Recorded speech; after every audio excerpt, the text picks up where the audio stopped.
construction of Kirby Hall was begun in 1570 by Sir Humphrey Stafford and completed by Sir Christopher Hatton, one of Queen Elizabeth I's favourite courtiers.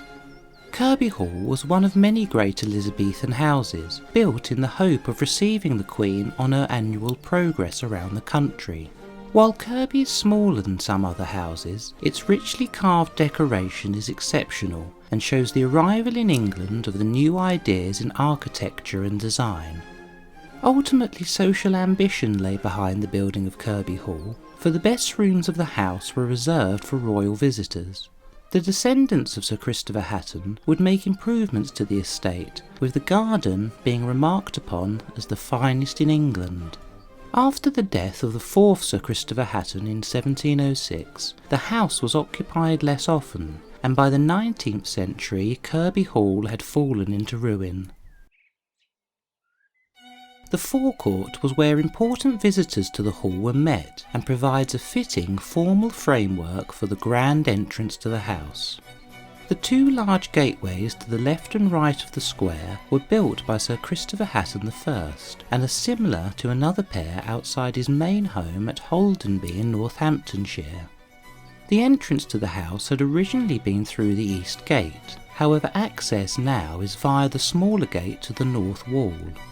The north wall gate is in what was the fashionable classical style, designed by the mason Nicholas Stone, who worked at Kirby for Sir Christopher Hatton III between 1638 and 1640.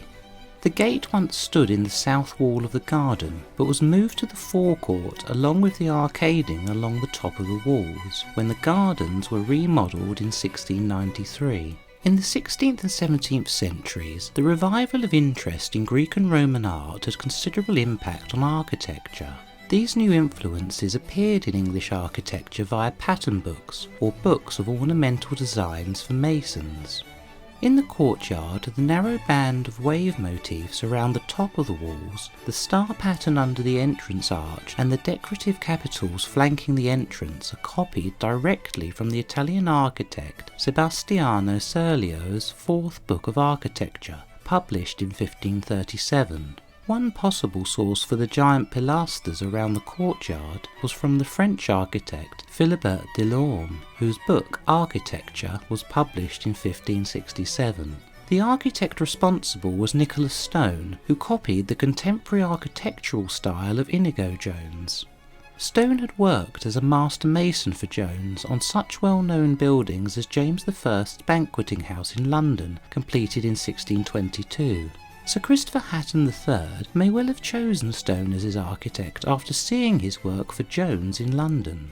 This combination of an arcade, or loggia, behind a gatehouse was typically French, but despite its cosmopolitan style, the loggia was known to the household by the old-fashioned term of the cloister.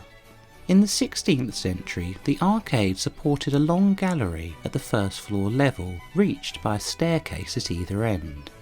The upper levels of the courtyard wall feature a row of windows with alternate triangular and rounded pediments, which were probably inspired by the Banqueting House in London. The central window is dated 1638, and others to the left and right 1640. The central opening and another iron balcony above are in stone style, and the bust of Apollo that sits atop it was almost certainly carved in his workshop. Stone's account books show that he was paid £4 in 1639 for a similar bust of Marcus Aurelius. The decoration of the courtyard is one of the most innovative features at Kirby Hall. Around all four sides are giant pilasters, or columns that run through both floors of the building. While small classical columns had been used to decorate buildings in England before the 16th century, this courtyard is the first example of such details being used to unite the design of a whole facade. The 8 doors around the courtyard led to sets of lodgings for the family and servants. When the owner was in residence, Kirby Hall was home to around 40 or 50 people. The whole household, organised hierarchically, was known as the family, but only some of the more important members were the owner's blood relations. The door in the far right-hand corner, closest to the high table end of the hall, is slightly larger than the others and probably led to the suite of Sir Humphrey Stafford himself. These doors are decorated with fine carvings of foliage, emblems and the family initials. One of the symbols often repeated is a knot, the symbol of the Stafford family. The first floor of the west wing was taken up by the Long Gallery. An inventory from 1619 tells us that there were 4 bedrooms on its ground floor, each with a pallet chamber, where the servants of the bedroom's occupants slept. Additionally, Sir Christopher Hatton II and his wife Alice's rooms each connected to a closet, that being a small, intimate room for private activities such as writing or conversation. And although baths were extremely rare in the early 17th century, the inventory states that Lady Hatton had 2 bathing tubs. The porch to the Great Hall, completed in 1575, was commissioned by Sir Humphrey Stafford. The porch then is older than that of the rest of the courtyard, but is one of the most exuberant displays of architectural ornamentation to be found in England. Probably built by the Thorpe family of masons, using French pattern books, the porch features finely carved classical pilasters and has a unique curved top gable, with 9 tiny columns, each topped by Corinthian capitals. The doorway and balcony at the first floor level, known as the pergola, were added by the Hatton's architect Nicholas Stone in 1638. The Great Hall has been greatly altered since the 16th century, but it is still possible to see that it was based firmly on a medieval plan. The door from the porch originally opened into a narrow corridor called the Screen's Passage, with a large, curved wooden screen standing to the right, with openings through to the hall beyond. Above this was a minstrel's gallery. Passing through the screen, visitors would have been faced with rows of long tables, where the household ate, and a large table across the end of the hall lit by the extra large window. In addition to this, there was once 2 large windows either side of the fireplace that allowed more light into the hall, however these have since been blocked off. The West Garden was first recorded in a survey by Ralph Treswell in the 1580s. This survey showed an irregular enclosure labelled Garden and Orchard, which was probably remodelled in the early 17th century into a relatively plain design with raised terraces. What can be seen today is a reconstruction of how the garden appeared in the 1690s, when Sir Christopher Hatton IV transformed it into the finest garden in England. The early 17th century garden at Kirby Hall and the new one made in the 1690s were quite different from each other, but both were typical of many other gardens of large houses across the country. The earlier garden was divided into 4 grass plots, known as parterre. Excavations have shown that each quarter featured a statue and a scalloped edge bordered by a hedge. There was a raised terrace along 2 sides of the garden, supported by a brick wall, along the top of which ran the miniature arcade that is now atop the north wall of the forecourt. The blind gateway that today stands in the northern terrace originally stood at the west end of the shorter walk, opposite the great parlour. It was remodelled by Nicholas Stone in 1638 to match the new gateway, set into the south garden wall. Both gateways were moved at the end of the 17th century, with the southern one taken to the forecourt. In the late 17th century, the garden was altered again by Sir Christopher Hatton IV, with the help of his brother Charles Hatton, an expert plantsman. A contract between Hatton and his gardener John Simpson survives from 1683. Simpson was required to keep the garden in the same good order as he found it, and to provide his own tools, seeds, nails, workmen and weeders.